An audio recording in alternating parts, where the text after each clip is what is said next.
Hello and welcome back to Dial H for Heroclix. I'm your sexy ranch and co-host, Kalder and Simeon. This is episode 344, our end of the year, end of 2020 episode, best of, worst of, and everything in between. Howdy, howdy, let's get rowdy.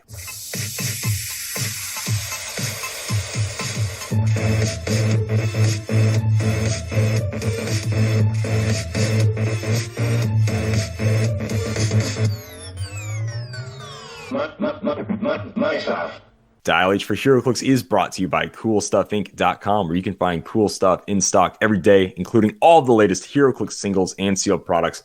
Check them out at CoolStuffInc.com. Use code DIAL5 for 5% off your order. That's DIAL 5 for 5% off your order. Does not stack with your rewards, but you're like me and Simeon. You buy more than just Heroclix. The singles get the highest on that whole like tier thing for rewards. So I think I'm at level 8 and I have 11% off singles, which is good. And people are like, well, I can't use your code anymore after that. I'm like, well, that is a lie, because off of normal orders, I only have 4% off. So our code is still a better code than what's normally available.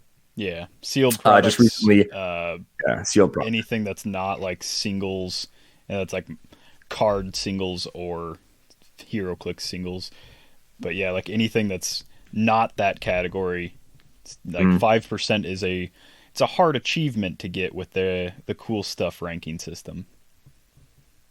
Unless you've already spent your $5,000 something, in which case you have more than 5% off, and then you don't need ours. But I actually recently got a Captain America. For me, it's a mouse pad. It's what they call a playmat. I think it's for like lame people that play card games or something.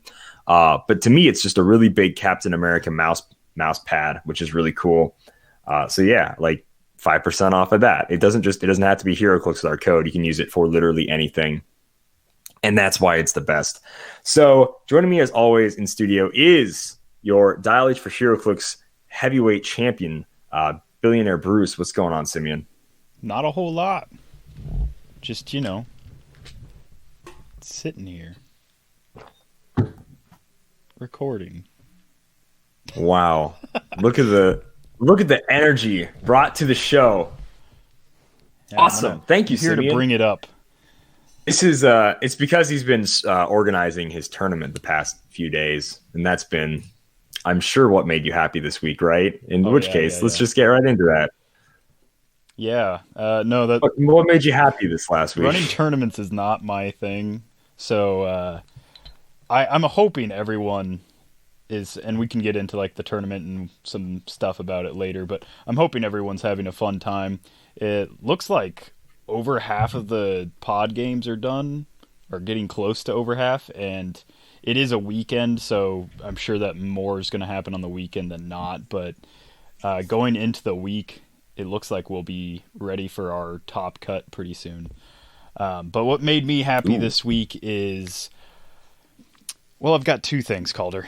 Have you seen this first roll of the new year kind of thing where you like roll your dice for the first time and you like share it with people and you're like, this is like, indicative of, okay. Well, I saw it on Facebook. Okay. Apparently, no, it seems neat. You roll your 2d6, or if you're like a D&D, maybe like you roll a D20 or something like that. Since we're Heroclix, it's 2d6 usually. I thought about doing this. I saw it and I was like, that'd be kind of fun. Maybe I'll take like a picture and post it or something. And then later that night, after I had this thought, I went to like a very late Christmas party where they did the saran ball like prize thing. Have you done this? Do you know what I'm talking about now? I have no idea what you're talking about. Saran ball prize thing. These are all strange words to me. Alien, if you would. Great. So I only have to explain multiple things now. The saran ball prize thing, it's like a group game, I guess it's called, like you would call it. Basically, you take like small gifts and like maybe money or like gift cards or whatever, and you like saran wrap them. And then after a few layers of saran wrap, you put some more small gifts, and then you keep doing that until it's like, Well, this one was the size of a small child, except in like a ball shape, not like a human shape. But it was like a good like 30, 40 pound ball of saran wrap. I think the saran wrap might have cost more than everything that was in there, but so inside like the saran wrap, the goal is you roll 2 dice, and that's how many times you get to unwrap the saran wrap. And anything that falls out while you're unwrapping it is like your prize. And then you pass the ball to the next person, they unwrap it their amount of times, and it keeps going. And so it's kind of like this weird, I don't even know how to describe it. It's like a really slow piñata. It doesn't like burst open. Like everyone has to like, take their turn Okay. to like unwrap layers, and your layer may or may not have something good in it. One guy got like a can of Cheese Whiz. I got a new knife, so that was in there. Hey. All kinds of stuff. But the point of this story isn't the ball of saran wrap. It's that I had to roll 2 dice. So my first roll of the new year was a crit miss, Calder. And then out of sadness for me, out of like pity, everyone around the table was like, "Oh, go ahead and roll again." And my second roll of the new year was a crit miss, Calder.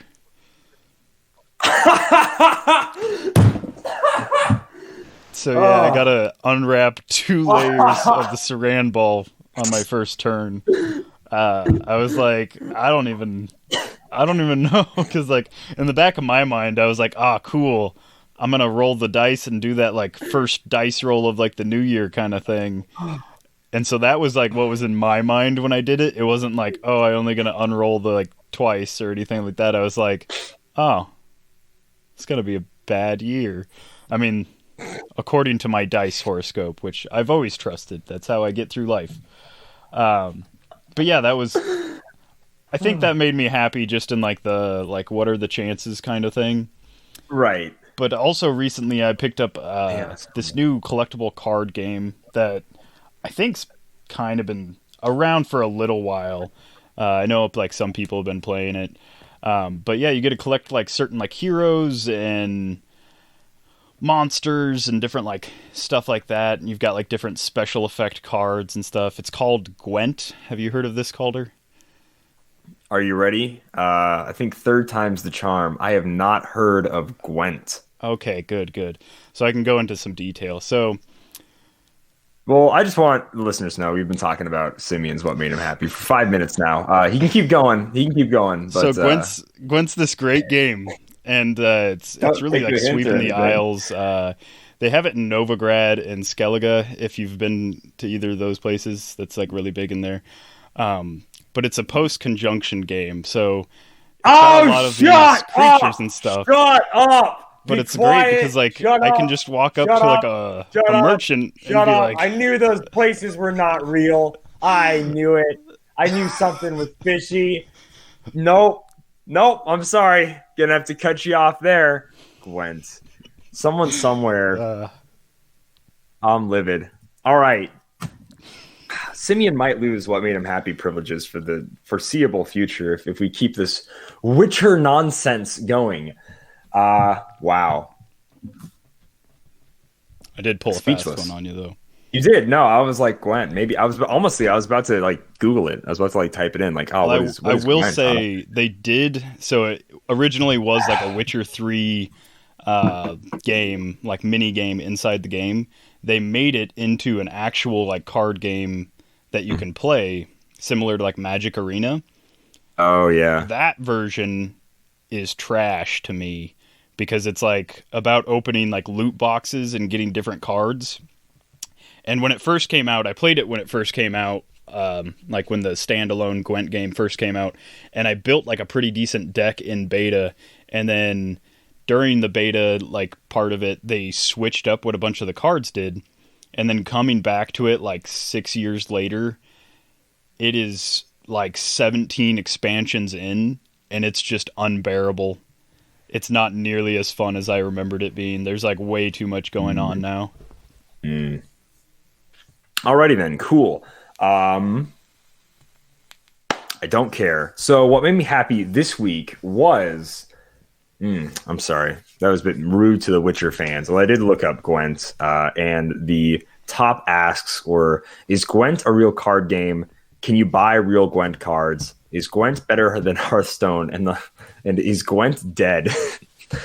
So I do quite like these frequently searched Google questions. I'm gonna answer. What made me happy this week it is dead.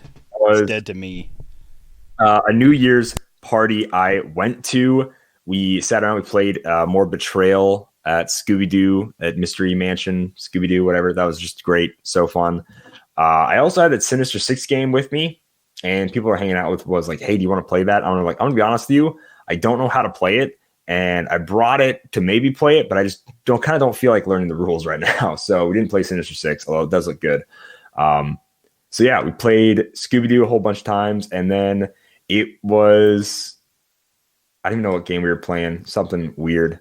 Impractical Jokers. This was cool. So I saw this Impractical Jokers game. If you're unfamiliar with the game Impractical, the game itself is based on a TV show, sort of a real life TV show. It's kind of a prank show, not really. It's basically 4 lifelong friends compete to embarrass each other in a series of challenges. That's sort of their little intro. Basically, it's just like improv on the street, but they tell you how to say and act to random people. And you just kind of look at the awkward situations that can become of that. My dad likes this show, and these friends like the show. So I bought one of them for his Christmas present, Impractical Jokers. The way you play it is you each draw 3 cards. You don't tell anybody else you're playing this game. You get together with a group of friends, and then in like 45 minutes, you have to do everything that is on those cards. First person to do them all wins, etc. And they were creepy. Like they were strange cards. His were easy. He's like, all you had to do was talk about braised beef in a conversation. The other one was something else, but he had one hard one where he had to go and collect locks of hair from every guest at the party. Now, I there's only 2 technical guests. Everybody else there was his family. So it wasn't as weird, although we were eating at the time. And when you reach over the table to grab someone's hair, it's disgusting. And I was playing along with it because I was in on it. Everybody else was thoroughly disgusted. Now, I had one easy card and then a few difficult ones, and people actually did think I was crazy.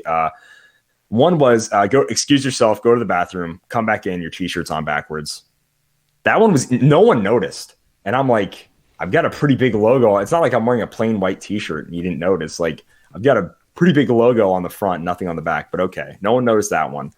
One was rest your forehead against a wall for 15 seconds and say, you're just stretching the forehead. Helps me not get headaches. I was able to go into that one pretty naturally when someone started talking about Dungeons and Dragons, and I was like, ugh, and I love D&D, but it was easy. Anyways, but the last one was hard because I had to ask everybody in the room to empty their pockets onto the table to make sure no one stole anything, because there has been a series of crime in the area. And they looked at me like I was a psychopath.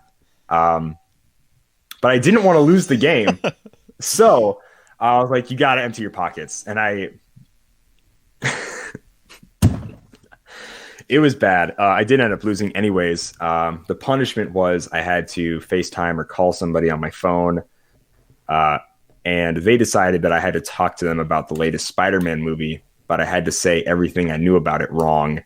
So I was like, hey, man, are you excited for Spider-Man Home on the Range? They're really throwing Peter Parker into a place he's never been, the Midwest. It sure is tough when there's no buildings to sling around and all this like stuff. And thank goodness it went to voicemail. I just had to leave a voicemail. And then he texted back and he was like, are you okay? Do you need a ride or something? And probably thought I was out of my mind. So that's what made me happy. New Year's. We are thoroughly... Did you get kidnapped and this is code that you need help? Yeah. It was a good time, though. That was a really fun game. I don't know how many times I can even play that in Practical Joker's game before like I've run out of friend groups to play it in, or people hate me. Until either one happens, I guess. We'll see what happens. But yeah, that's what made me happy this week. So without further ado, guys, let's get into the Dial H for Heroclix 2020 award show. We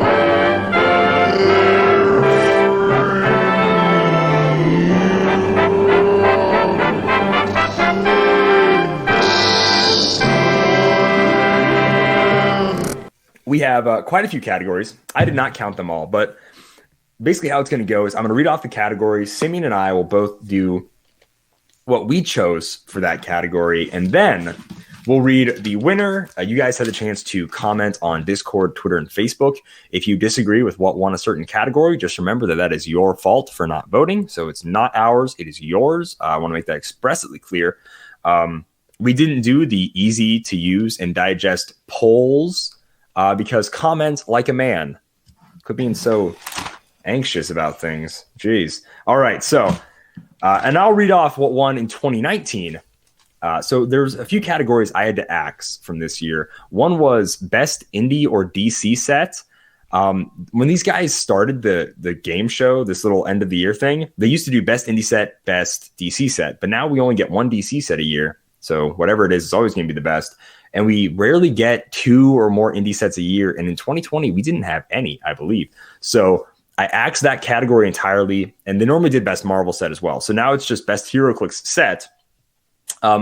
And we only had, I believe, one multi-base figure come out this year, and that was Galactus, and sort of not really technically Fulcrum Abdominus, but no, not really. So I had to axe the best multi-base figure. I suppose Peanut bases could have counted as well, but we only got 2 of those, Ghost Rider and Biker Widow, I believe. So I axed that category. Galactus would have probably just won anyways, so there's really no point in asking. So those are retired categories as of right now. Maybe if something changes, we might bring it back. So the first category is best Heroclix set of 2020. Simeon, what do you think the best Heroclix set of 2020 was? This was actually kind of hard. There wasn't a lot of sets released, but so when I look at like best set, I'm thinking like what changed the game for like the better, or like what changed the game the most, and also had the best stuff in it. Like if I were to just play that set, it would still be fun. So I went with Spider-Man Venom Absolute Carnage because it's a really fun set. It was one of the few sets that I played like an online sealed with, and it was really fun to do that. And I also think it might have been the biggest like competitive shifting set from this year. I don't know, hard to say with that one, but as far as that last point, but it's definitely one of the funner sets to play within itself. The competitive aspect is tough because the set I voted for was, to no surprise to anyone, Captain America and the Avengers, because especially when I look at this set, I see Captain Marvel, Punisher, War Machine, Immortal Hulk, new clones. I see a lot of good stuff that was used competitively, and then a lot of stuff I just personally enjoyed using. I've went off a million times on the show about how big of a bummer the Captain America set was to me, but at the end of the day, even if it wasn't the Captain America set and I didn't need to just get every piece because I wanted to get every piece so I could complete a Captain America collection, I looked at each set and I saw what figures did I get the most from each set. Fantastic Four, I needed like 5 figures from that set, and that was about it from Fantastic Four. You know, in Spider-Man, I needed like 6 or so figures from that set. I think I keep all the Secret Identity, but I don't really need those. And then when it came to Captain America, there was just like it was half the set, you know, that I actually wanted. Like these are things that I would actually want to keep. So that's what I ended up going with Captain America. Last year's winner was ABPI, so Avengers. So goodness gracious, I've about said Avengers, Defenders, Black Panther, and the Illuminati, but just Avengers, Black Panther, and the Illuminati. The best indie set, and we actually combined indie and DC last year because there's only one DC set, which it ended up not mattering. But the best indie set last year was WWE. I imagine if WWE would have came out this year, it would have won again, but we probably wouldn't have even had a DC or indie set category. So instead, best set was Captain America for 2020, and it won just barely from Fantastic Four. It was neck and neck, and then we got one vote that made it Captain America, which is good. So I'm glad people enjoyed the Captain America set. It feels good to be on the winning side. Simeon, what is your pick for the worst Heroclix set of 2020?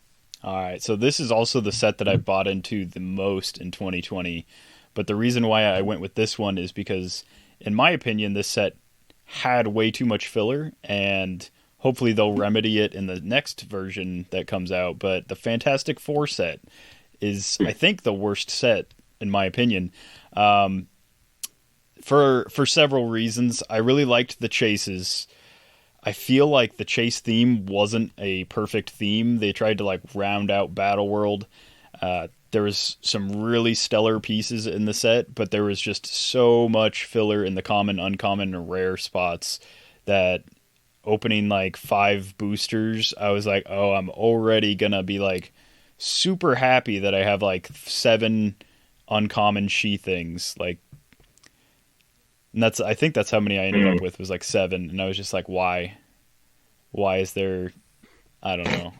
There should have been more like generics. There should have been like, there's so many like things that they missed. And again, like Future Foundation should round out like the Fantastic Four, like kind of rogues gallery and stuff a little bit better. But man, was it like disappointing. After so many years of not having any, I was happy to get any at all. Right. But it's still that, like, just because I wanted some doesn't mean that it was like a great set just because that. So once again, the way I decided the worst set was the set that I needed the least from. If House of X would have came out in this year, it would have been House of X. But instead, the Black Widow movie set takes the cake for me. It was close between that and Fantastic Four. And I originally wrote down Fantastic Four because I do just hate the Fantastic Four, and I hate that everybody else was happy about them. And I just kind of hate your happiness, guys. I know Simeon is supposed to be the heel of this podcast, but the majority of the Clix community likes the Fantastic Four, and I absolutely despise them. But no, it's the Black Widow movie set. I couldn't bring myself to buy anything in this set. I probably will get 1 or 2, maybe the Red Guardians. Those would be the only figures I would be even slightly interested in. And I just definitely hated playing against everything in that set. The amount of times I had to play against a all Black Widow team or whatever was miserable. So for that, it definitely took the cake. And the worst Heroclix set of last year, this should come as a surprise to no one, was Rebirth. Yep. Yeah. It's just like, yep, it sure was. And the worst Heroclix set of 2020 is the Black Widow movie set. So right now I'm 2 for 2. I'm feeling pretty good. That's pretty much where I stopped being right. But yeah, Black Widow movie set won. But a lot of people did say, I want to mention this, was that most people said there weren't any bad sets this year. They were all fairly strong. And for that kind of part, they're true, like especially for competitive impact. But to be fair, there's always 1 or 2 things from every set that's like useful. But yeah, Black Widow set was a strong set. It just wasn't a fun set to play in. And I mean, getting 18 million versions of Black Widow is not fun. I mean, there aren't a lot of characters in that movie from what I can tell. So they probably made all of them at the very least, but it's pretty lame. Next up is going to be the best support figure of 2020. Simeon, who's your favorite support figure that was made this year? For this one, I had to go with Ace from the Justice League Unlimited set, the super rare. So she's got TK, she's got, she shuts down like opposing prob. I've only used this figure a handful of times because there's just not a lot of situations where I want to bust out a piece that's this mean. But for like all the like tiny little like things that it does and it helps your team with, it also does like the opposite to like your opponent. So it's the prob control for your team, and then opposing characters can't use prob control except for theme team prob control. If she does get KO'd, she deals like weird amounts of damage depending on how she gets KO'd. It's just a lot of like interesting little things. But yeah, I think the Perplex prob and TK top dial for 60 points was pretty good, pretty solid support piece. Right on. I've played against Ace a few times. I think if this was a different year and there weren't as many theme teams, especially near the end of the year, she would have had a chance to shine a lot more. But Black Widow movie set and Captain America coming out, making Avengers a really viable, strong team, I think hurt her a lot. Obviously, she still got played like crazy. She's still a crazy good figure, and people would probably dispute whether or not that actually hurt her playability. But to me, it always seemed like, yeah, I have theme props. Like every time I played against her, it was like, yeah, I'm all right. For me, my favorite support figure of the year is Josiah X. I love building with this guy. Penetrating damage is big lame. So Josiah X just has special damage power on his first 2 clicks, which is Empower, and friendly characters that are adjacent or share a keyword with Josiah X ignore penetrating damage. It's awesome. That's the only supporty thing he does is that damage power, but purely for those 50 points. And even to fill out a prime slot on my team, I love Josiah X. I love keeping him on the team. On a Spider-Man family theme team with 76, I would, bring him into the front whenever he needed to make an attack. But I think being able to ignore penetrating damage was just that awesome and that important to me. So had to go with Josiah X. The best support figure of 2019 went to Mr. Oz. Mr. Oz was a support figure of last year. Not really surprised. He was also really, really strong.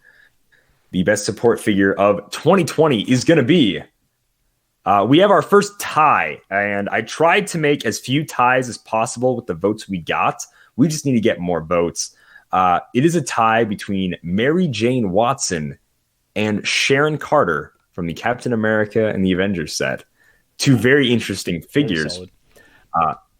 Very solid. Mary Jane and Sharon, both for completely different reasons. Sharon obviously has Perplex and then gives out Outwit, has Sidestep, rolls on support later. Very good.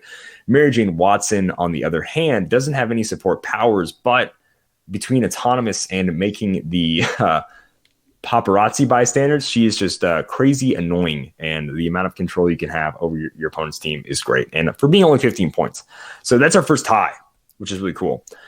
Next up is the best main attacker of 2020, Simeon. Geoff. For this one, I went with the figure that's just completely like wrecked me in one turn more than anything. I'm going to say like more than any other single figure. Maybe like Super Rare Nick Fury from the Nick Fury set, but other than like any figure I've ever played against, the one that's like wrecked me the most in a single turn is the Super Rare Prime Punisher War Machine, who can colossal stamina. I mean, there's been like a million ways of building with him, but he can colossal stamina. He can double attack when he's got, I think it's 2 action tokens. And he's just got like really beefy stats for his entire dial for 90 points, but he starts with a 12 for 4. And most of the time, that's when he's going to hit you, is when he's a 12 for 4, because he's got decent range, he's got crazy mobility, and then, yeah, he just gets up in your face and hits you for a lot twice. I have to agree with you. I also said Punisher War Machine. My mind was kind of between him and Captain Marvel. Cat Marvel's hypersonic ping damage, throw out the cat, blah, blah, blah. To me, it was really strong. And honestly, early on in the year, Punisher War Machine was not worth what he is now. And I played against him a few times, and it was just the teams that I was running were able to one-turn him easily. But if you don't take him out, he just runs a train over you, man. He's tough. He's tough to beat. Even with having like no good like attack power. I think he has like energy explosion or something like that, right? Like, but he doesn't have knockback. He doesn't have like pen blast or pulse wave or whatever. He's most of the time he's just making normal attacks. Stats against stats. That's it. Well, not stats against stats. That'd be pulse wave. He's like, his just stats. All he has is his 12 for 4. Like that's it. And he's just doing it twice sometimes. But it's good. He's beefy. He's strong. The negative perplex is great for a main attacker. And the 2019, before we say who the 2020 was, the 2019 best main attacker went to Vulture. Yep. Yeah. I mean, there's nothing else we can say, of course. But the 2020 main attacker goes to Punisher War Machine. So Simeon's got his first one right there. I'm 3. I'm 3 for 4 right now. Pretty good. But yeah, Punisher War Machine is strong. For all the reasons we said, Punisher War Machine is really good. If you don't have one, I would say wait 3 years and then buy one. He is a little ridiculous right now. He is a little high, but he is a Super Rare Prime. And I think the roughest thing for me is like you would be like oh, you can just outwit his invincible and hit him for a lot. He's not protected outwit, but we got that nifty little Galactus that you can pop on him for 25 points. Then he's only Oh yeah. 115 points protected outwit, and he gets whatever additional powers there are. So it makes him like. Honestly, he was worth. Go for it.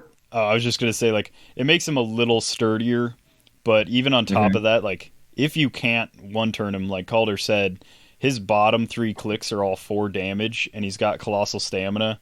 A lot of Mm. times, if they're not putting Galactus on him, they're putting like the uh, what is it, the Soul Gem to use steal energy at range, Mm. and Yeah. so then Yeah.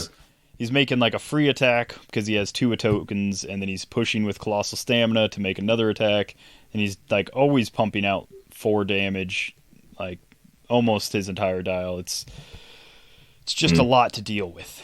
It's a lot. Absolutely. Next up, we have the best sculpt. Simeon, who do you think are the best sculpt of the year? I had to give this one to God Emperor Doom. It's there's a lot of standout sculpts from this year. I wasn't even thinking about Galactus as a sculpt because I mean, of course, when a figure is 18 times the size of a standard sized figure, it's gonna like get way more detail. But as far as like a single base figure goes, I think that God Emperor Doom just really knocked it out of the park with like his like flowing cape and everything. Yeah. Like, I'm honestly surprised that Goddard Purdue wasn't in more categories as hyped as people were for him. Like, yeah, he's kind of bad. But he's good in his own ways. My favorite sculpt of the year had to go to the Doctor Strange, Captain America, and the Avengers chase. I remember seeing the whatever ad in the magazine, whatever the one we always use, Game Trade, and I'm like, how are they going to put that on a sculpt?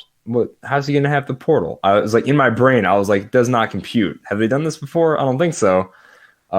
If they have done it before, keep it to yourself, listener. Don't tell me. I like being naive. But yeah, I was like, what in the world? How in the world are they going to do this? This portal, and it looks cool. It's this translucent plastic see through, and it just looks really nice. I haven't even played this Doctor Strange chase. Kind of don't even care to, but he looks cool, man. He just looks awesome. So I absolutely love that sculpt.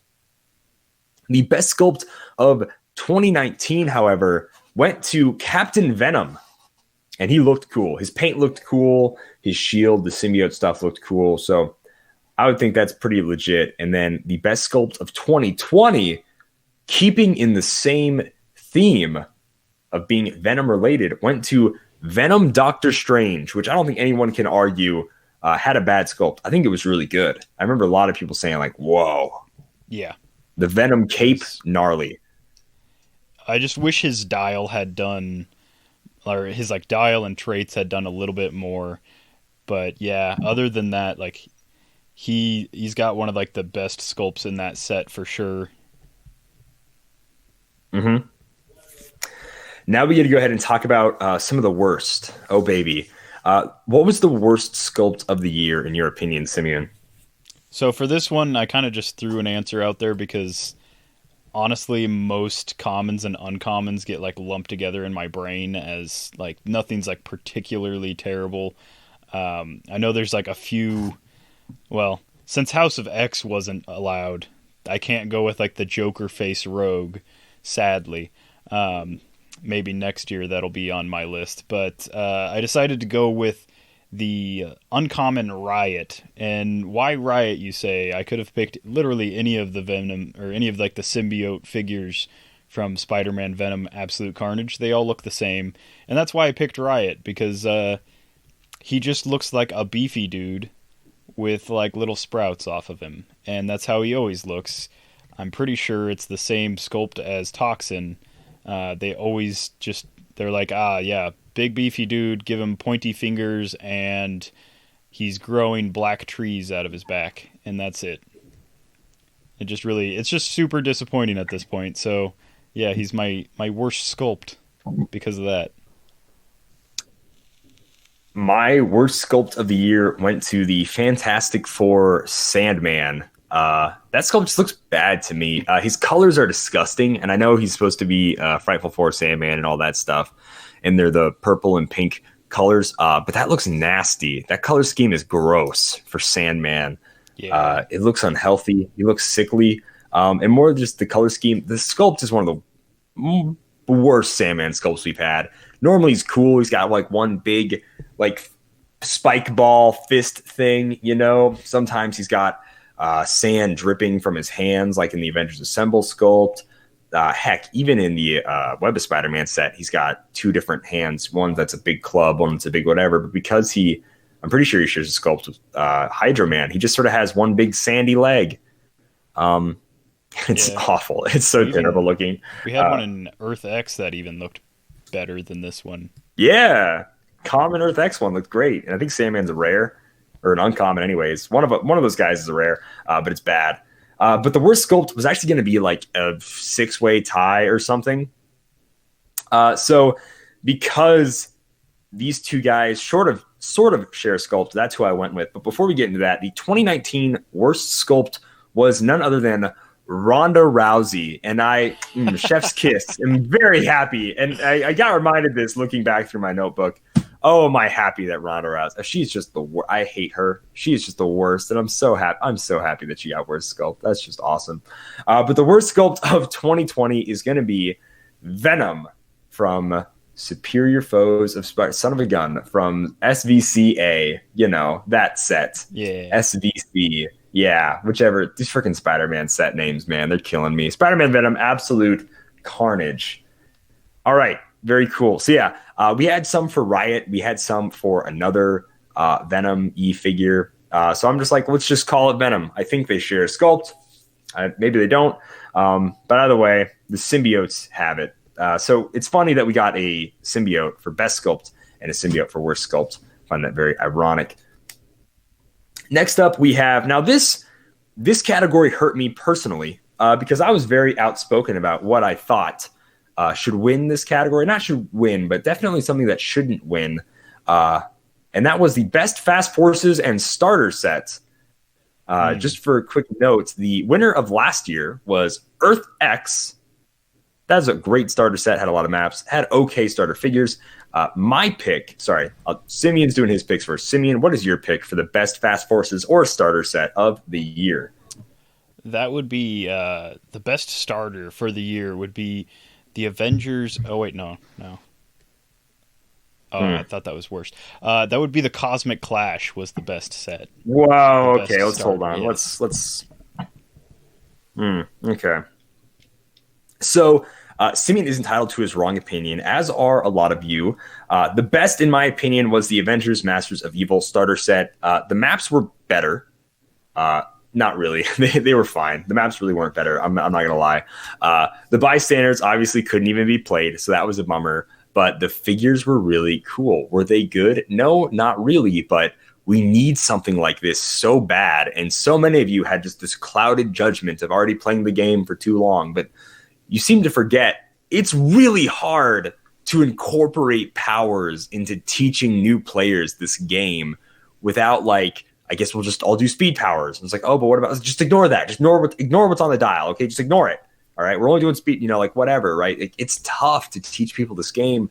And this made it so easy. Like if you were just starting out and you didn't have a teacher, this would be the easiest way to learn the game. And that's why I had to go with the Avengers and Master of Evil starter set. Besides that, as a new player and you learn about chases and rarities and whatever, it's cool the fact that, oh man, that's a really great sculpt, but I can't buy that Ultron because it's $100. But actually, I get the same one in this starter set, which is awesome for me. So in a new player's eyes, you're getting the same figure. You're still getting Ultron, So I had to go with this. I think a lot of you guys were just wrong this year, but that's okay. That's why you're allowed to vote. You guys know my feelings on the Cosmic Clash starter set. I can pop a link in the podcast description of my unboxing. It's probably the fastest unboxing I've ever done. By that, I mean physically getting the product removed from the box was very quick and very timely and efficient. But that's just sort of the way, that's just the American way, But the best Fast Forces and starter set, sadly, goes to Cosmic Clash. Yeah. So I think Yeah. one of like the big differences here is Cosmic Clash got announced and released before the main Fantastic Four set. So people that were like Fantastic Four starved, they just really wanted some figures, were definitely going to buy this. Meanwhile, the Avengers versus Masters of Evil, Thunderbolts, to whatever gobbledygook name they gave it, all those figures we've either had for like the last couple years, and then like multiples of those figures were they reused like sculpts from like chases and super rares, which was great. It was awesome that we got a super rare Captain Marvel, we got a Chase Ultron, the super rare Mok X. It was great that we got like all those as sculpts, but I think that a lot of people just didn't pick it up because they already either had the main set versions or like had access to them or whatever, or they saw the dials and saw how bad the dials were. Just so bad. Mm-hmm. I did pick one up though. In your opinion? Well, No. In fact, in my personal opinion, yeah. But I liked it. I don't have to be any more biased than I already am. I liked it a lot because number one, the Captain America dial was good. Actually, both of his dials are really good. Yeah, so that's my main reason. It was between it's great. the maps 25 points for leadership. Sure yeah, thing. Between the maps and him, it was worth like the money just to pick it up. Yeah. I honestly need to get another one of those so that way I can pop the sculpt off and play them both at the same time. I was very disappointed to find out that they didn't come with two dials and they were printed on the same dial. And I was like, but why are they switch clicks? For what reason? Why? So I guess they're getting unpainted or something. Versions of them are going to be made. Who knows? That seems to be what's going to happen when they have switch clicks nowadays. But it is what it is. So yeah. But that Captain America is awesome. But yes, sadly, did go to Cosmic Clash, and I hate the Fantastic Four. Now, this next one is Best Fast Forces or Starter Figure. Simeon, what was your pick? I had to go with Doctor Doom from Cosmic Clash. Not only does he, for a starter set villain, not only does he have like multiple starting lines, so you could do like a weakened Doom who's only fighting like the Thing and Reed Richards, or you could do full powered Doom, but he's just like such a great version of Doom, even besides like the fact where you can like go between 300 and 100. He's just like got all the powers that you would expect Doom to have, like normal Doom to have, and it's just he's like very thematic. It was really fun to play him on the Latverian peasant like village, and so yeah, I think out of all the starter set figures, that's the one that I've gotten the most mileage out of in years. I will somewhat agree with you. When I exploded my version of Cosmic Clash that I so nicely got from Alex Morris in the stadium, I was hoping that Doom would have survived the blast. Sadly, he did not. He was definitely one of 2 or 3 figures I even wanted from that, and I was a little bummed that all I could find of Doom was his big like light ball thing. So that was a shame, and I did like playing that Doom online a little bit when I didn't have to show proof of ownership. My favorite Fast Forces character had to go to the Fast Forces Captain America, however.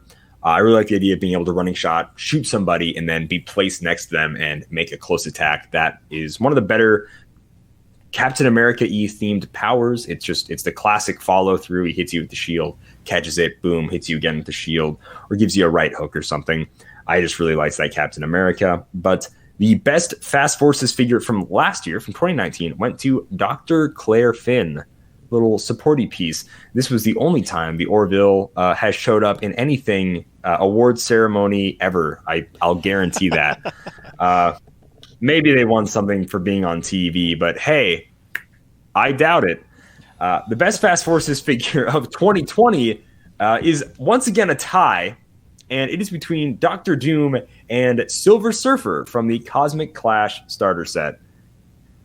Yeah, they are both I almost really went good. With the Silver Surfer. In my opinion, they are both really good. Yeah, that Silver Surfer is good for a lot of different reasons than Doom. But what is it? Hypersonic Pulse Wave. Pretty interesting, like ability with that. But outside of that, like one little trick, he's not as exciting to me as Doom is. He doesn't do as much, you know. And to be honest, I think if you do a 300-point Doom, 300-point Silver Surfer, Doom comes out on top every time. But anyways, next up is going to be best generic. We all love generics. They fill out points on our team when we don't want to play 8 Marvellas on our Spider-Man theme team. So generics are these real name various people, aka not Joker or Dr. Fate. Sorry, guys.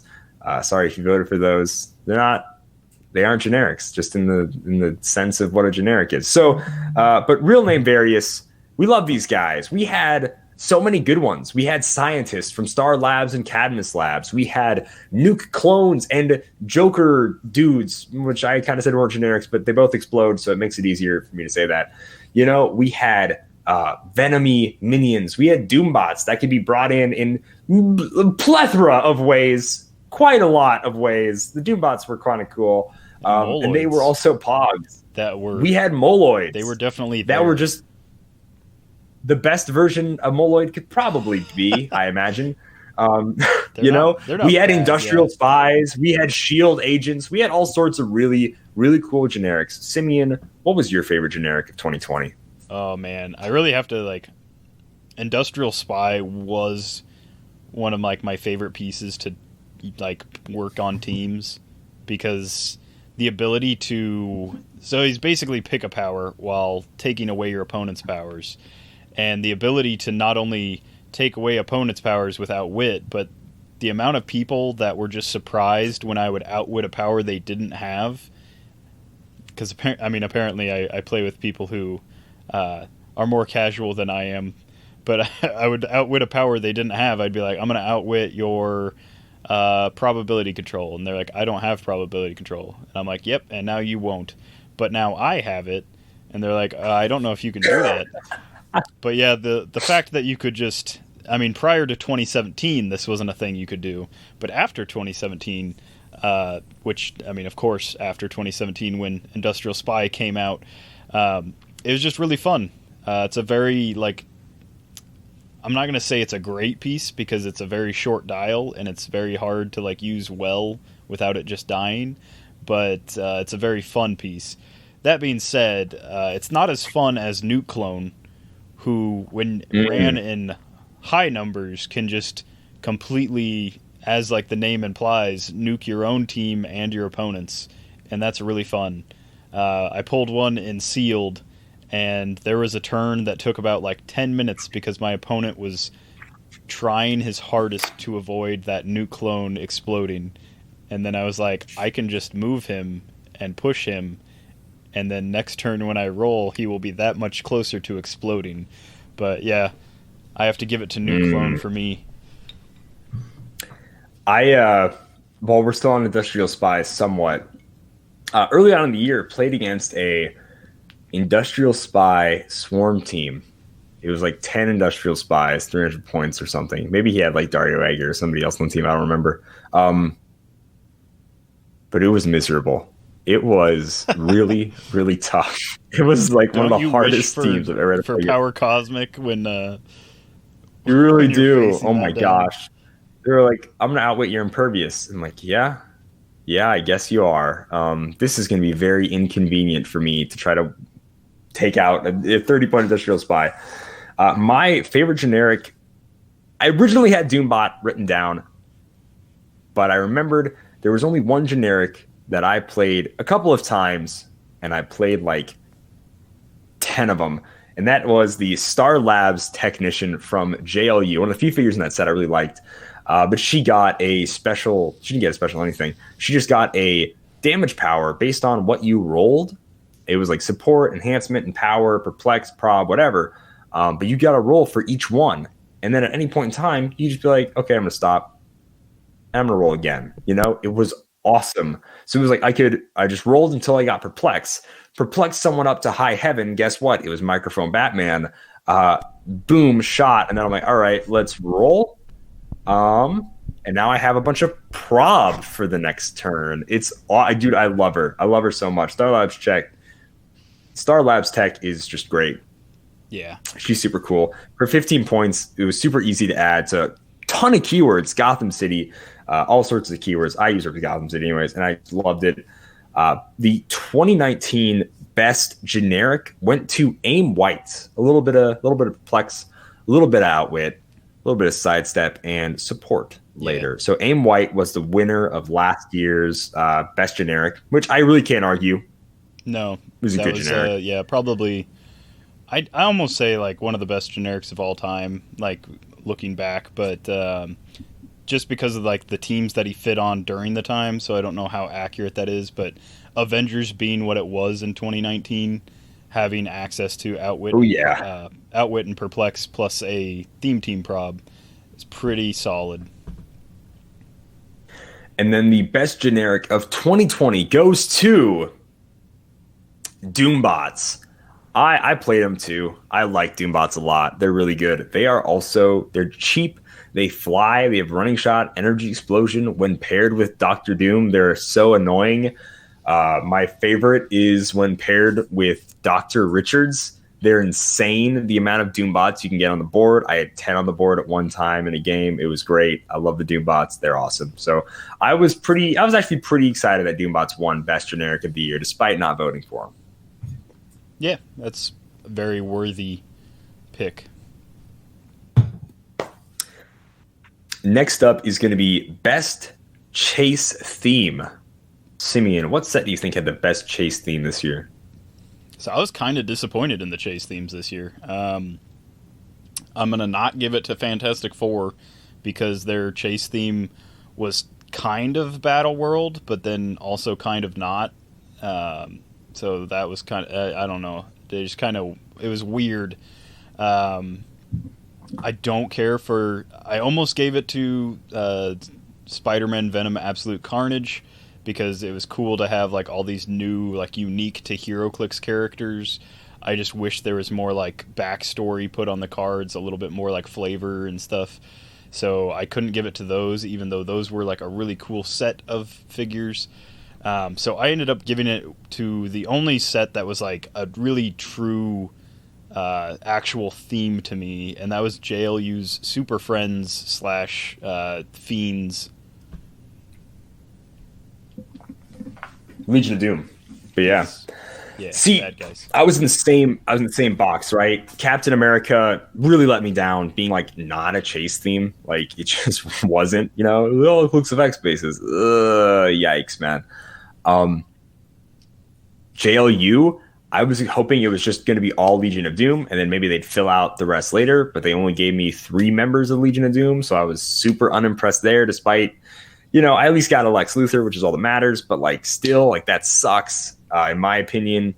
Fantastic Four, I hate the Fantastic Four, they can go die, and then it just ended up being I needed 3 figures from this chase theme, and I kind of want 4, and that was the Spider-Man and Venom chase theme. I have said this enough on the podcast, so I'll keep it brief, but WizKids, for your creativity, for getting artists in on making sketches so you could make sculpts out of them, and the creativity of using the Spider-Man family and historical characters is really cool. The only chase I guess I don't like is Spider Hamurai, because he's not based off of any like specific character, really, just like Spider-Man is a samurai. But the George Washington 2099 776, in my heart he's Will Smith, but Miles West is really cool. Gwen of Arc is awesome. Leonardo da Venom, the Cleopatra, even though she's a pharaoh, whatever, Cleopatra Spider-Woman is just, they're really cool. And to me, no matter what wins, that's just the best chase theme of this year. You guys just don't know it. You're blinded by foolishness, because that chase theme is number one. It's amazingly creative. The sculpts were dynamic in all their own ways, which I really appreciated. Some of them weren't, but a lot of them were, which is cool. And they were unique and interesting. They made theme teams, which is just really cool and really strong. The amount of keyword cheating that will allow, like moving forward, and definitely for the rest of Golden Age and Heroclix time, is pretty big. The fact that you can bring like scientist, soldier, warrior, armor, like robot, you can bring all of those in under one like family name and it'll still be a theme team, is pretty big. And hopefully now people will stop saying "Welcome to Doug's Army" because oh my gosh, Doug is not good. Stop. So hopefully now that's over, and it's Welcome to Spider. I've never played a Spider-Man family theme team before now, and now I'm gonna play a ton of them just because I want to have themed soldiers again, or themed police. Like that's just cool. So I really like it. I'm really happy about that. So I really big ups to WizKids. That being said, the 2019 best chase theme went to the same set that had the worst set, and that was the Dark Knights Metal theme chases. Yeah. They were cool. They were fan favorites. People wanted those, despite all kind of being bad chases. Great sculpts, people did want their chases. Yeah. But the 2020 best chase theme by one vote. Sadly, by one vote, the Doom family takes it. Ugh, I can't even be excited. I'm sorry, guys. Like, I can't. I just don't care. But yeah, no, the Doom family, they were cool. They were all really strong, right? Half of those chases were all, a quarter of those chases were all really strong. Well, really, one of those chases is now really strong due to Narada. So, like, it's a good chase theme. Getting the Doom family. People wanted God Emperor Doom. People wanted those versions of the Fantastic Four. But, I couldn't, and I guess it is cool. That yeah, I couldn't vote for it either, honestly. Also, yeah, the Molecule Man hurts a lot. It's really cool that Doom plus Sue Storm plus the two kids makes like an even team, like whatever, like whether you're building to like 400, 300, that is 500, really cool. Whatever. But then you've also got like the Reed Richards, the Maker, and it's just kind of wonky at that point. Like those two, I mean, Reed Richards makes sense for the Battle World kind of thing, but the Maker, like, he didn't have any Battle World like flavor to him, because really in like Battle World, the storyline, the Maker didn't do a whole lot other than just like disappear kind of. I don't know if he died or what, but well, he was like the catalyst for the whole thing happening, from what I understand, type of deal. Well, he's what saved like the multiverse, or not the ultimate like part of the universe. But yeah, I don't know. Yeah, but that is what won. That's what the people chose, and so I hope you guys are happy. I'm not. Next up is going to be Best Shared Trait. This is one of our few like really unique categories, and I was happy that the older like guard like chose this one because it is a really cool category, and you don't think about it a lot. But recently, WizKids has just, there have been a lot of traits that came out this year that are pretty unique. I have to go to like Form the New Fantastic Four that's shared across the Sue Storms, the Living Legend trait from Captain America, the Avengers Assembled trait, the Masters and Bolts Assembled trait as well. The Justice League and Injustice League traits were not introduced this year, but we got to see a lot more figures with those traits. That's the whole roll of D6. On a 6, give a token or take a token off of one of your guys, etc., etc. We got a lot of really, really, really cool traits this year that were shared across all sorts of people. So, Simeon, what was your favorite shared trait? It was almost Power Elite, because I really like that trait. It just doesn't quite fit enough keywords. It only fits Power Elite, but that's one of the other reasons why Nuke Clone is awesome, is the Power Elite trait is, for however many people you have that have the keyword, opposing characters within X, where X is equal to like your number of people with that keyword, any costed action is like a double power action instead. But instead I went with the espionage trait. I get a lot of mileage out of this. I think it's one of like the most, it was super prevalent in the Captain America Avengers set, but I think it's going to get a lot of mileage just like in general. It's a great trait, and it really like helps explain like why certain characters are the way they are or whatever. Anytime someone's kind of a sneaky person, you just throw the espionage trait on them, and that's, I don't know, I think it's an awesome trait moving forward. It is a little overpowered when like a 30-point figure, like their dial is worth 30 points, and then you slap on the espionage trait. It's like, oh, also they have improved movement hindering and stealth and can see through stealth, and you're just like, geez, that's better than like the Ultimates team ability. Why? It's pretty insane, right? Yeah.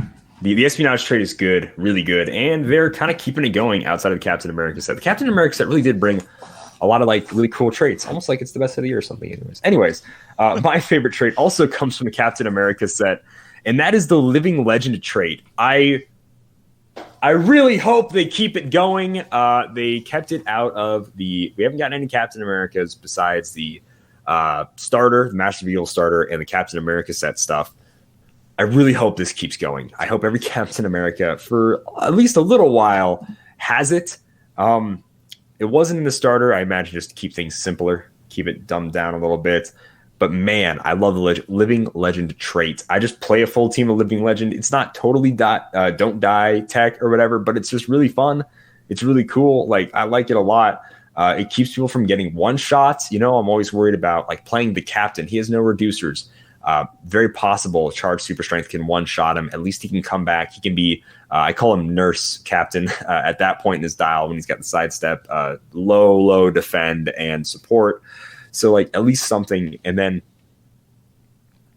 with other Captain Americas, especially like that Falcon, it's really crazy strong. So I love the Living Legend trait. It's really cool. Shows you how they just keep on trucking. It's great. But the trait from 2019 that won was call in help from the Venomverse, which arguably got even better this year. And yet no votes for it this year. Yeah, way better. I can't believe that won last year. I guess we had Earth X, and was Earth X? We had Earth X, and that was it. That was the only set I think with Venoms. I mean, yeah, that's it's definitely a choice for last year's. Maybe I don't know. Maybe I'm just not remembering a lot of like the traits. Yeah, I think the trait that got runner up to that was the something about what was it called? I sense a greater challenge. I think that was the only other trait that was close. That would have been my idea. That one, of course, extremely limited, but Venomverse. At least we've seen in retrospect now. We've seen that Venomverse has continued to build upon itself, so that is cool. Yeah, but the one that wins for 2020. It was almost a 4-way tie, but we got one extra vote there at the end. It went to Justice League Unlimited with the Justice League trait. So that's the whole roll a d6, take a token off someone. If you roll a 6, if they are a Justice League character and 100 points list, they got more low point in Justice League, and I think this allowed it to shine more so than in 2017 or 2018, whenever Batman the Animated Series came out. I think 2018. But because of the amount of low Justice League point characters that came out this year, it really allowed that trait to shine through for sure. Yeah, those Dr. Fates are nasty with that because you can just, I mean, you're already getting like +2 to your action total, and then each one of those Dr. Fates gets to roll. Yeah, it's pretty solid. Next up, before we go into best and worst overall figures of the year, we're going to do the best Thursday Throwdown thumbnail. This is where I do a quick spiel for our YouTube channel. Guys, check us out on Dial H for Heroclix on youtube.com. Type in Dial H. I think one of the first ones you'll see is actually us, at least in the top 3, I believe. On our account, we do Thursday Throwdown. We started from the beginning of Heroclix Time, Infinity Challenge, and what's it called? Hyper Time. And since then, we have been playing each Heroclix set from Golden Age to now. That's like a booster set, head-to-head against each other. So in Thursday Throwdown, it started kind of early on. My original idea was that just me and Simeon just frown at each other, put our dukes up, whatever, and then that's the thumbnail. But I believe we only do that for the first 3 or so episodes. And then, episode 4, Simeon plays Galactus, and he puts this PNG Galactus helmet over his face. And then for the longest time, it was just Simeon doing it. He goes to he does Wolverine, he does Magneto, and they're hilarious. I'm like, I don't want to do that. I just wasn't feeling it. I do it if there's a character I'm cosplaying. So like Guy Gardner is there, who I already have a cosplay of. Same thing with like Captain America. And I keep it with the cowboy hat and my normal, I guess, clothes I was wearing that day for the longest time until around, what was it? I don't do costume. When I actually dress up for it. That was episode 15, Giant Size X-Men versus Captain America. my brain was absolutely destroyed from playing that game. So I said, you know what? Who cares? Let's do it. And I put tape on my face and make this really terrible looking Juggernaut edit. And then I sort of just keep doing bad edits, and I don't do an actual costume. Oh boy, really until episode 21. Dracula is like I got a black sheet, and that was it. But yeah, and then after that, it's sort of we both did costumes, and that was really funny. We had a lot of really funny, creative thumbnails. I remember the first time I saw Simeon bald for Supernova, and I was like, "What has transpired here?" So yeah, we've really let our creativity. Yeah, that was probably my most intricate one. Making like a bald cap out of saran wrap and like skin tone makeup, and then realizing it didn't match my skin tone because I had like a sunburn at the time. So I had to cover my face, and then when I pulled the saran wrap off, there was like a line across my forehead where sunburn began, like vivisecting my forehead. So it was just like bright red, like forehead, and then like the rest of my face was this like weird pale oil color. But yeah, I've had a ton of fun doing some of these, and it started off just like stuff I had lying around the house. So yeah, the very first one where I actually put something on, I just happened to have a Wolverine hoodie I got from like whatever a while back, where you like pull the hood up and it's Wolverine's face. And then a lot of the times I'm just like, here's a blanket, here's a blue coat I have, here's this and that, and like blah blah blah. It's gotten more intricate, I'll say. It's definitely gotten harder as we've gone on. It really has. So, Simeon, what was your personal favorite thumbnail for Thursday Throwdown? And if you guys want to go to our YouTube channel, look at the Thursday Throwdown playlist and follow along, definitely do it. And also follow our Instagram, is where we post the full versions of all these thumbnails. So you can really look at them in all their glory a little bit better. But Simeon, what was your favorite one? And then maybe a shout out to like a runner up or something. Yeah. So my favorite has to be the episode 26. It was Age of Ultron versus Nick Fury Agents of S.H.I.E.L.D. So I cosplayed as Dr. Demonicus, which was probably like one of like, it was definitely like one of the lower point figures on my team, but it was like one of the only like easy ones I could do because I can't dress up like the Hulk.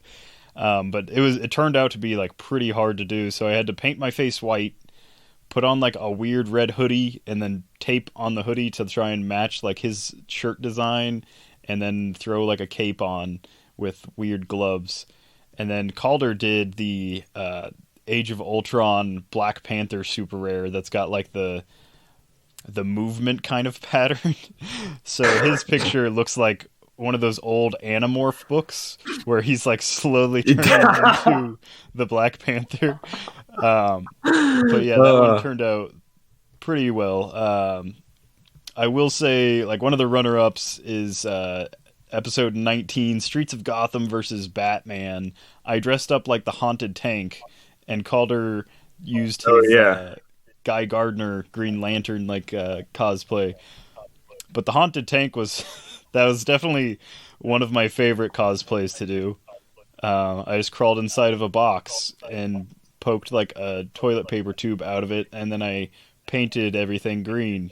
So that was a good one. That was funny. So there are so many good ones.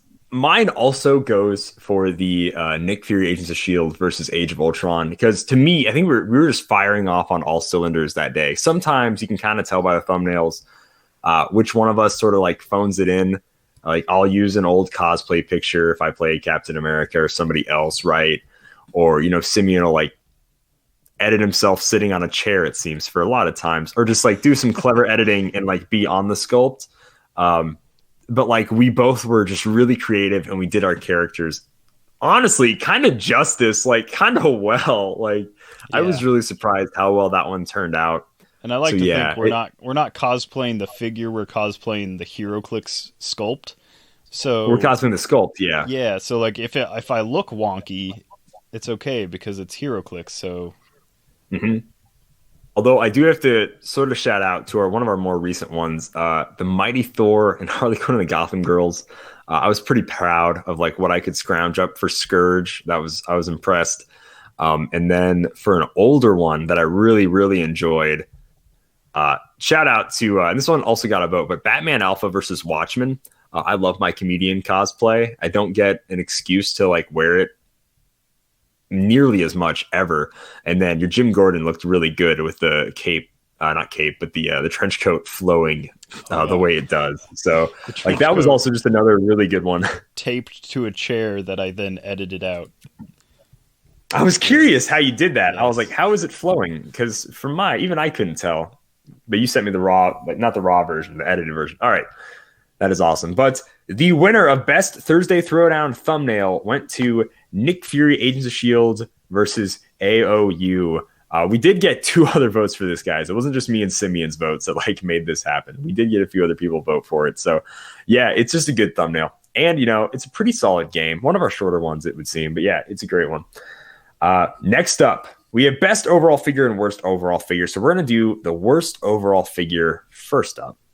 Simeon, who do you think was the worst figure of 2020? I threw this out to the figure that I will probably never, ever, ever play, and that is the uncommon Steel Serpent from the Spider-Man and Venom Absolute Carnage set. Not only is he, in my opinion, a worse version of the Iron Fist, he's also just a worse version of like any martial artist that I'll probably ever potentially put on a team. The one saving grace is he has the Hydra keyword, but other than that, it's just a resculpt of Iron Fist or vice versa. It's like a shared sculpt.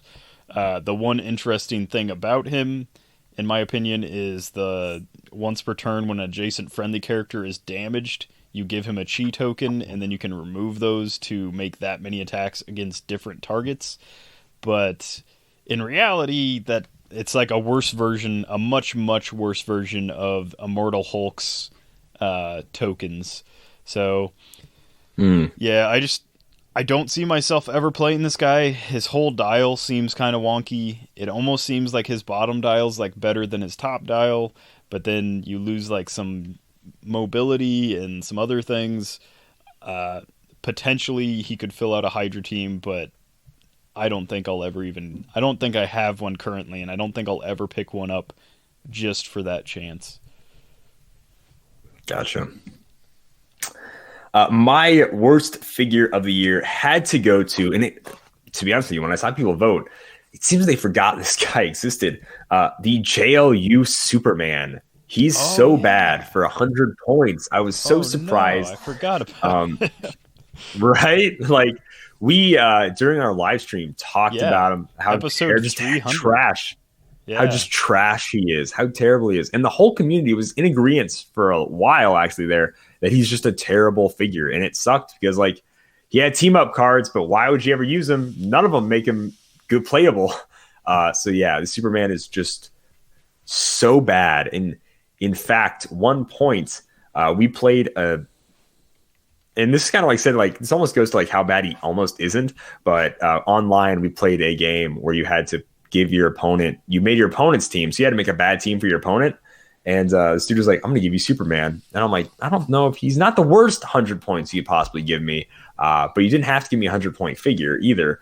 So, but like, I still lost. He's still bad, even when like he played, like, he's a bad figure. So I still think I might have been the only person to lose to that team that day, so I don't know, but like, still, that Superman is terrible. But before we give you who won worst figure of the year, worst overall figure of last year went to Starbrand.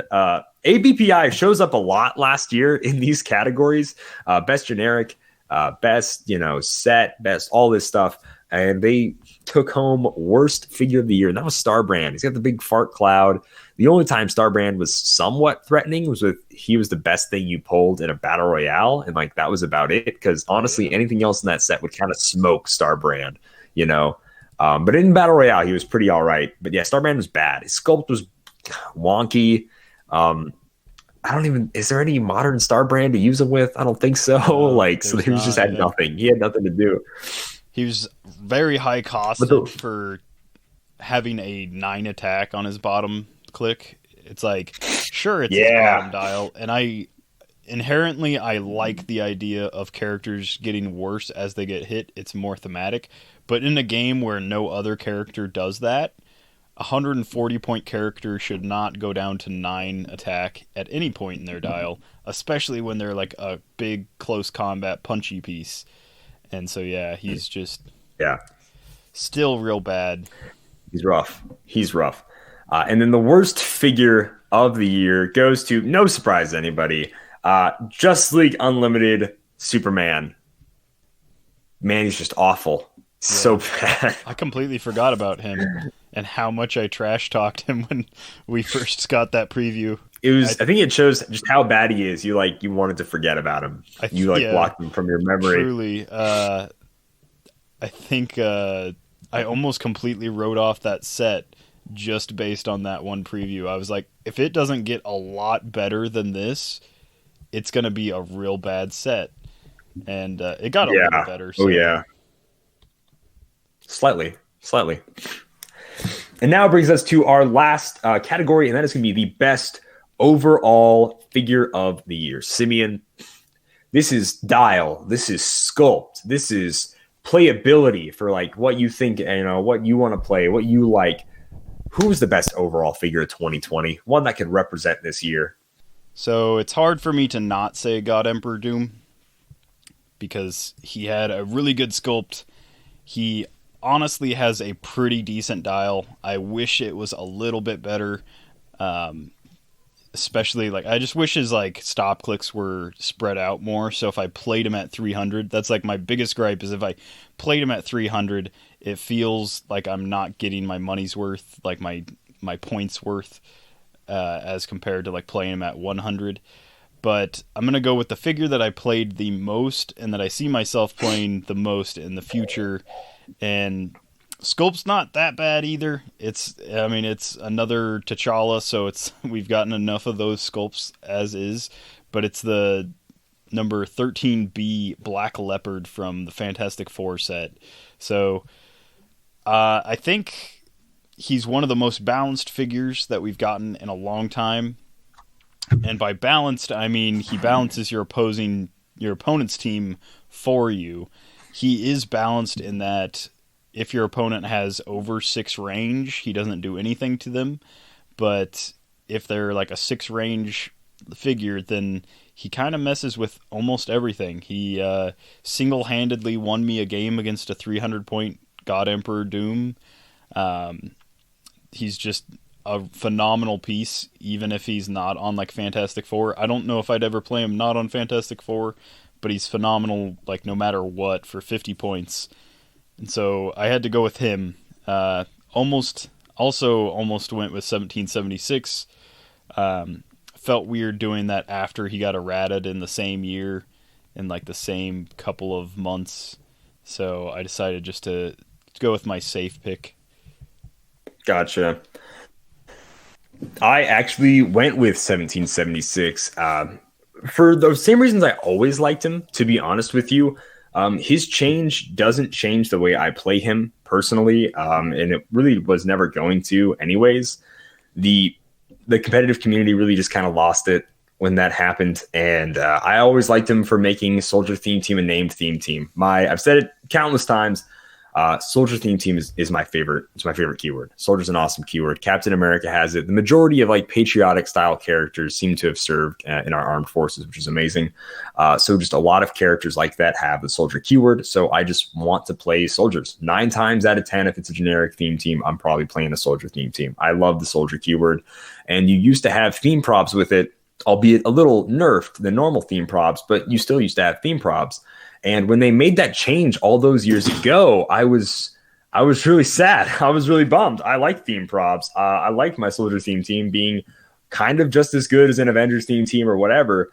And that hurt me a lot. And I didn't play generic theme teams since then because the no theme props are just dang, I guess I'll just edit 2 or 3 figures to make this an Avengers theme team or to make it, whatever theme team, So that sucked, and it had to go to Soldier 76. He plays really well. He's got great survivability. I like his style a lot.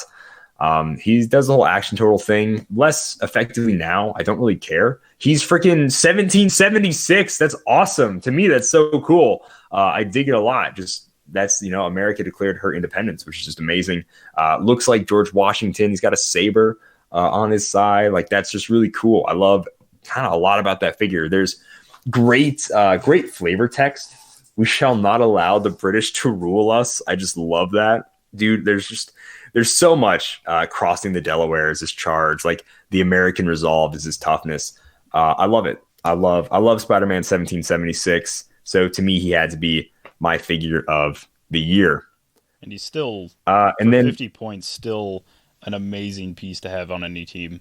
The -1 action total doesn't really make a difference if you're taking away their autonomous and taking away a leadership. Like, it's still a really awesome figure it's good. For 50 points. Yeah, for sure. And then, of course, Spider-Man family. Team ability really lets him play on all sorts of stuff. So I said it, I don't play him to make a Spider-Man family team. I play him to make a soldier, a named theme team. That's all I care about. The 2019 figure of the year. This was surprising to me looking back, but I suppose it was a different era. It went to Kobik, of all people. Sure. She had her time in the sun. Yeah. Until ID cards rotated, and then for a little bit afterwards, she was a pretty viable threat.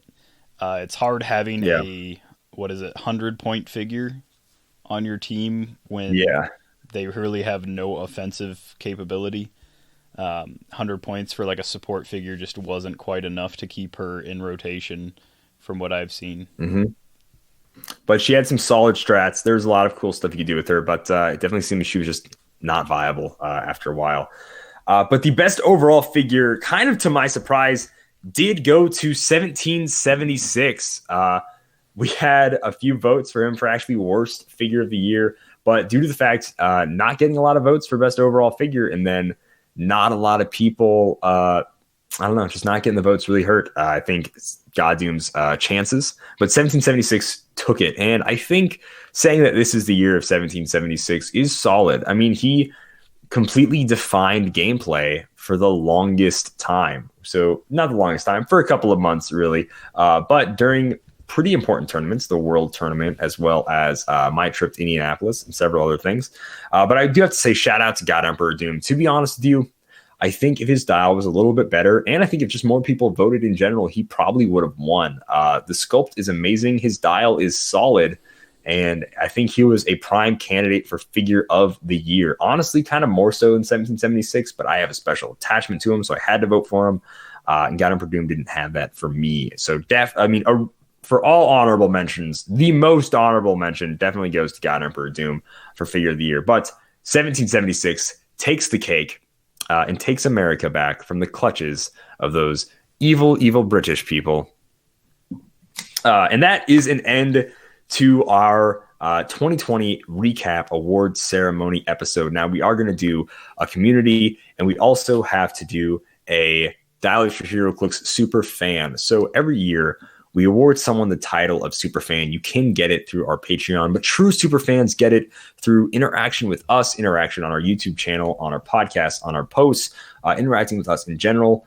And I actually kind of forgot to speak with Simeon a little bit before this, so I'm going to make an executive decision and award our Superfan of the year to none other than Chance McCall. If you want to debate that right now, I'm totally cool with it. We have a ton of great prime candidates for Superfan. It actually was a little tough to choose this one for how many actually awesome interaction we had this year.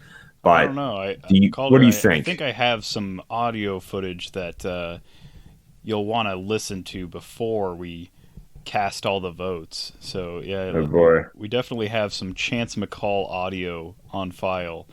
No, I'm good with Chance. I'm okay. Chance is he's been interacting in the Discord and with us, and he's been around. He's been doing stuff. He's always there to make some fun jokes, and usually at Calder's expense. Sadly, it would seem. Yeah. But yeah, I mean, it was tough though. Alex Morse was strong in the running. William Carl is always a strong contender in the running, stuff like that. Games Guitars and something else, kind of forgot what it was, on YouTube. It's the Triple G though. Comments on a lot of our YouTube videos, and we really appreciate that.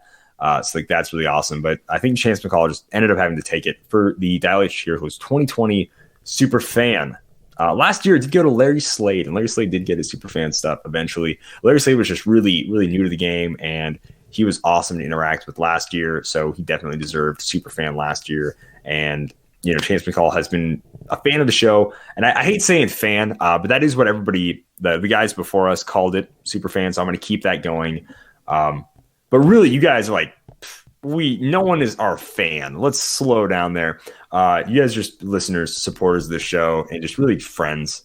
Honestly, I wouldn't really say like fans. Just like, hey, people that enjoy what we do, that's awesome, and we really appreciate it. But like, we're not famous. Let's slow down there. So yeah, that is going to end our show. Super fan to Chance McCall. It was awesome. It was a great year. Okay, I shouldn't say that. It was certainly a year for Heroclix, and it was a unique one, I would say, in both sets that came out and sets that didn't come out. We are going to do a quick community section. There are dozens of us. Dozens! Malcolm, we're going to be skipping your questions this week. This is our 2020 end of the year show. Your questions are talking about 2021. So all this stuff that is of yet to come. So without ruining the sort of feel that this episode is going for, we're going to save those ones for next week. Chance McCall, Superfan Chance McCall, writes in, as 2020 comes to a close, my question is, how has Heroclix or the community made this rough year better? For me, it was when prior Superfan, Christian Bogan, played with him on Roll20 after surgery when his mouth was wired shut. Simeon, how has Heroclix or the community made this year a little bit better for you?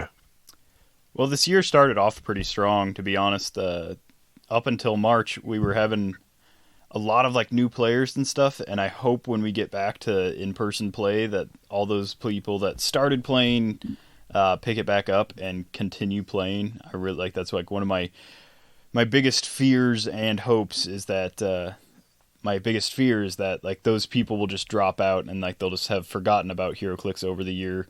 But one of my biggest hopes is that when we go back that we'll have like a full house again, and that'll be pretty awesome. But over this year, there was definitely an increase in online play. I mean, there had to be. So there's that for sure. The ROC was doing their Winamaps pretty consistently throughout the year up until then. And then when it like became the only way for a lot of people to play, it started exploding even more. I'm not like super into those kind of things, but it was really cool to see all the people that hosted the new kind of interesting formats. So I'm going to shout out like the Kilted Classic was really awesome. Looks like PJ's potentially doing a Golden Age version coming up sometime eventually. That'll be even cooler to have a Golden Age exclusivity list kind of thing where every round he'll have even more stuff to have to cancel out because who knows what Golden Age stuff people will be playing. The Sets Appeal tournament was really awesome.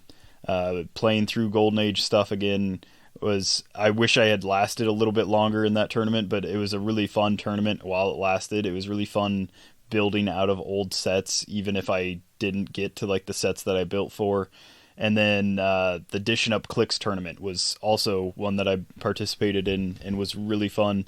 So yeah, just like so many different people. And so of course PJ from what is that? Critical Clix. The Sets Appeal tournament was Adam over at Clix in it, and then Dishing Up Clix was I think his name is what is it? Sparta. Are you actually? Okay. God of Kratos. There we go. All right. That ran that one. So that one was it was ran by the Ghost of Sparta guy. So yeah.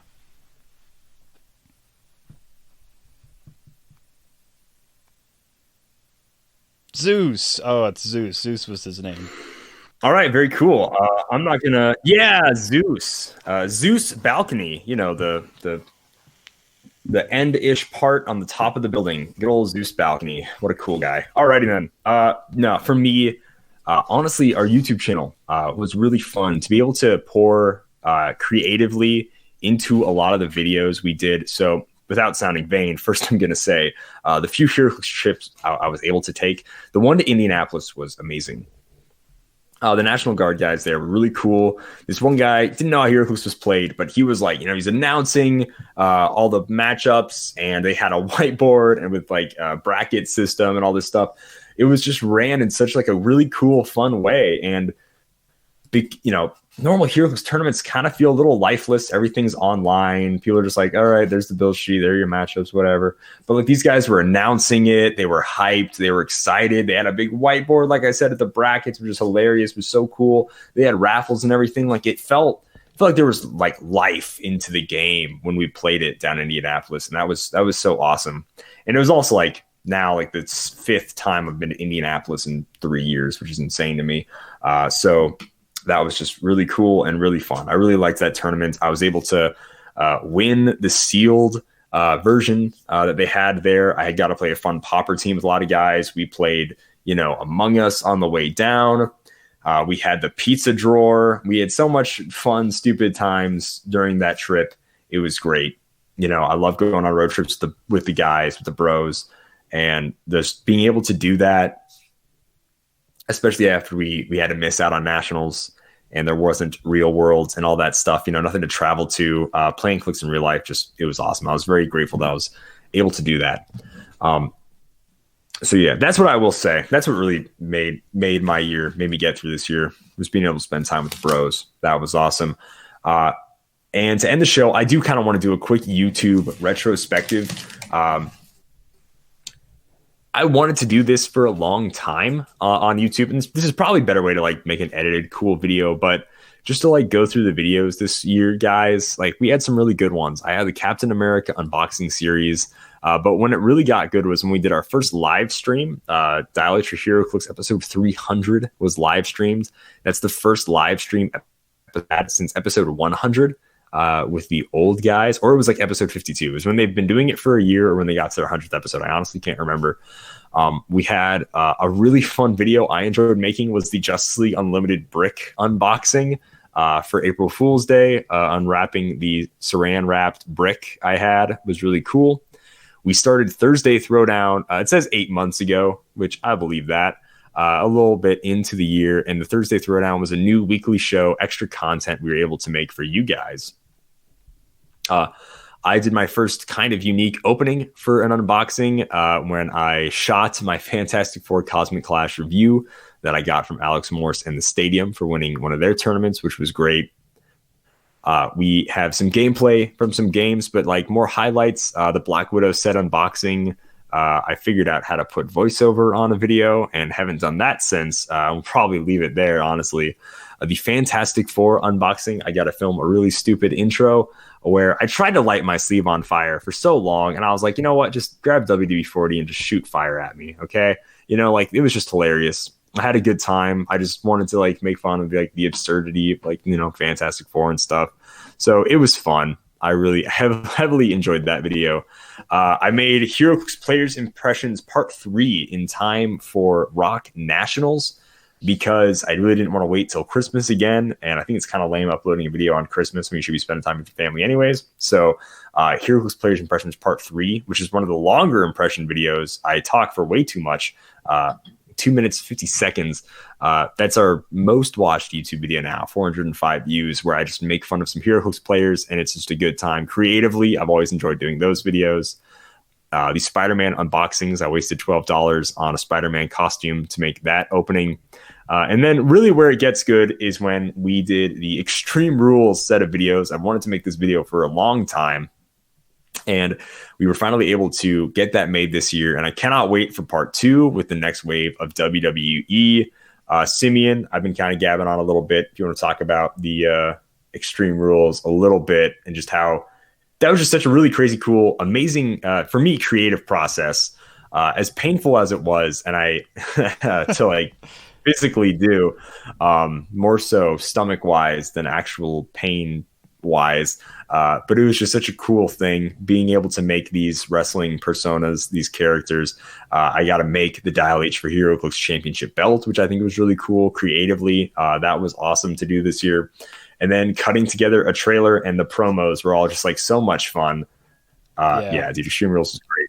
I know like not everyone, I mean, clearly not everyone enjoyed the Extreme Rules like content, but doing like the old school style promos, just kind of like off the cuff, no like script or anything, was really fun.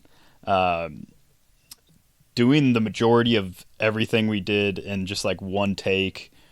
There really weren't like a ton of bloopers for Extreme Rules, and just doing everything we could in one take, and then trying to like cut while I was editing the big Extreme Rules, the actual like video file. It's almost an hour and 10 minutes, and there's I don't know what, like 40 minutes of gameplay in it, so 20 minutes of that is just like cuts to other stuff.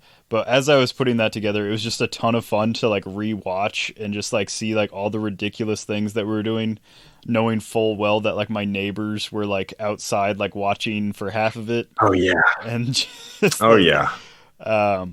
also been fun having like friends and family just randomly put that on TV. Again at Christmas while I was with my family, one of my sisters did like the YouTube cast to TV thing while I was like surrounded by people I didn't really know, and I was like, why are you doing this right now? Can you please not do this right now? I don't want to be on the TV.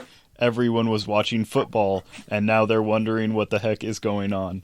But yeah, Extreme Rules was awesome. Even if you don't want to watch the Heroclix footage, you can just like skip through it, and it's an awesome, like, I don't know. We had a ton of fun doing it. It was awesome having Devin there helping us film, and I think it's probably one of like the funniest things I've done that's been recorded. So for sure. Yeah. No, it was a great time, and I've had people say, people have like wrote in or messaged and said like, hey, I've played this for my friends or my family. They don't really care about Heroclix, but they just had a great time watching it. And so it's good to make Heroclix content that's for Heroclix players, but I'm glad that other people can watch it and just sort of like enjoy it. Yeah. To like complete the YouTube retrospective, I've had what people say is the best acting they've ever seen me do in the Heroclix watch list Letterclixy spoof I did. That I appreciate. Glad to know I did countless plays, but this was the best acting I've ever done in my entire life. And then we ended it on a hot note, you could say, a real spicy, with Heroclix Hot Ones. This video did pretty well, hoping it was going to do a little bit better, but especially for the amount of physical pain that it caused us. But it was one that like my family enjoyed watching. That was the one video where I was like, hey guys, I want you to watch this, because my dad's a huge fan of the Hot Ones show. We've talked about Hot Ones enough really on this channel, but I thought that was just a great way to like end our YouTube content for the year. And just, it was fun. We get to be really crazy creative and have a good time with the skits and dumb things that we do on YouTube. And the Heroes Hot Ones was just a really awesome one. And I kind of want to do it again.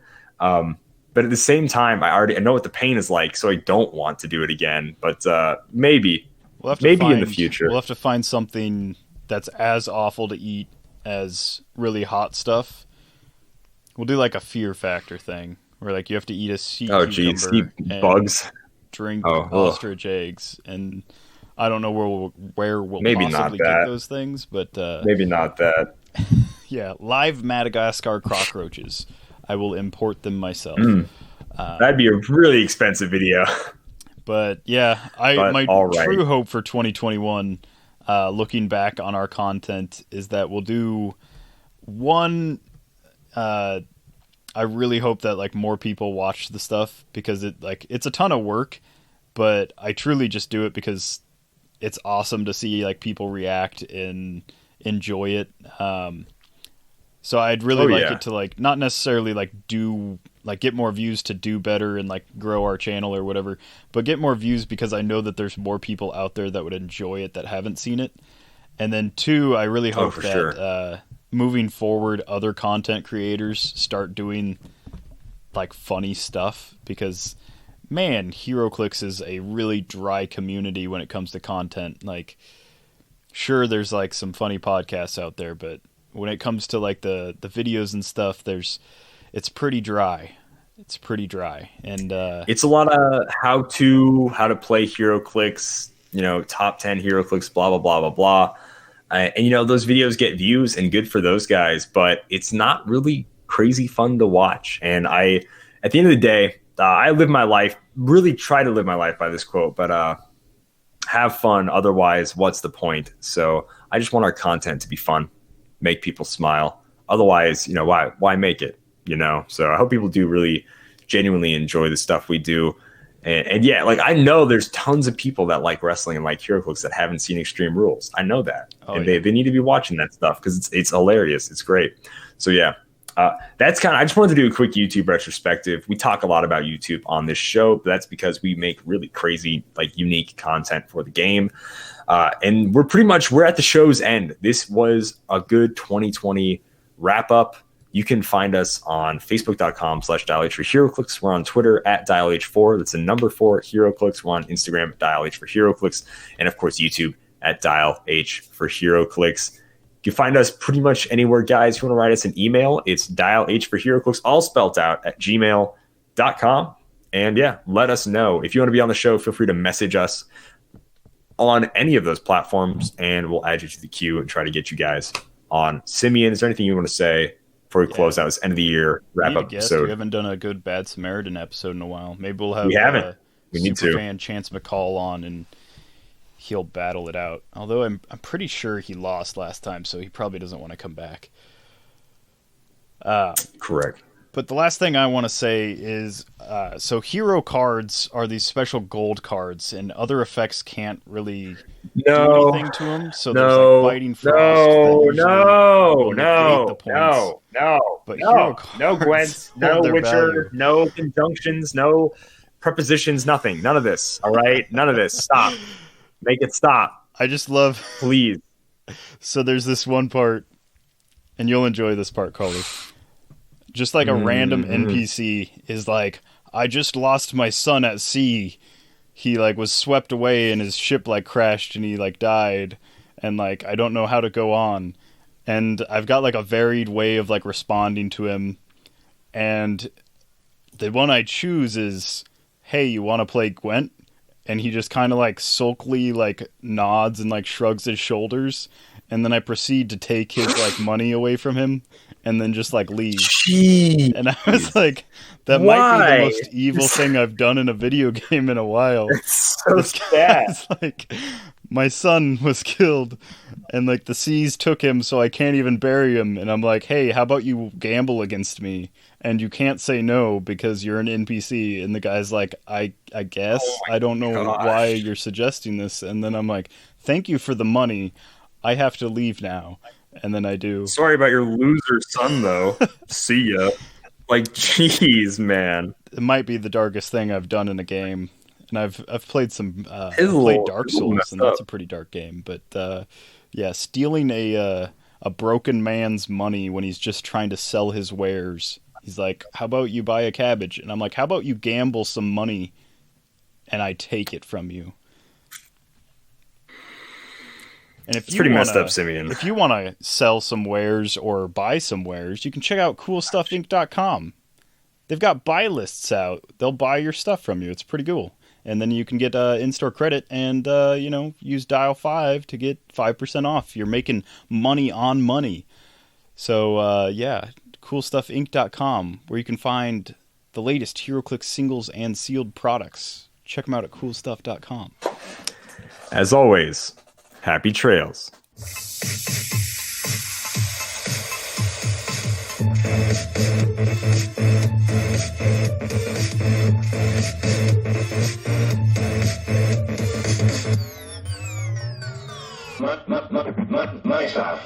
Yeah, seamless transition.